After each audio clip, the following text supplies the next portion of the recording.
হে আমার ছেলে, আমি তোমাকে একটা ছোট্ট গল্প শোনাবো, যেটা থেকে তুমি শিক্ষা নিতে পারবে। গল্পটা হলো, একটা ছোট গ্রামে রায়হান নামে এক ছেলে ছিল। তাদের পরিবার খুব গরিব ছিল। পড়াশোনার পাশাপাশি সে প্রতিদিন বাবার সাথে মাঠে কাজ করত। গ্রামের অনেক মানুষ তাকে বলতো, তুই বড় কিছু করতে পারবি না। কিন্তু রায়হান কখনো হাল ছাড়েনি। সে প্রতিদিন রাতে কেরোসিনের আলোতে পড়াশোনা করত। অনেক কষ্টের পর সে কলেজে ভর্তি হওয়ার সুযোগ পায়। টাকার অভাবে প্রায় পড়া বন্ধ হয়ে যাচ্ছিল, কিন্তু সে টিউশনি করে নিজের খরচ চালাতে শুরু করে। ধীরে ধীরে তার পরিশ্রম ফল দিতে শুরু করে।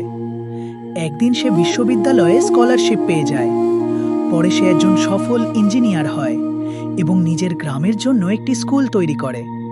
তখন গ্রামের মানুষ বুঝতে পারে, সফলতা শুধু টাকার উপর নির্ভর করে না। সফলতা আসে কঠোর পরিশ্রম, ধৈর্য আর নিজের স্বপ্নের প্রতি বিশ্বাস থেকে।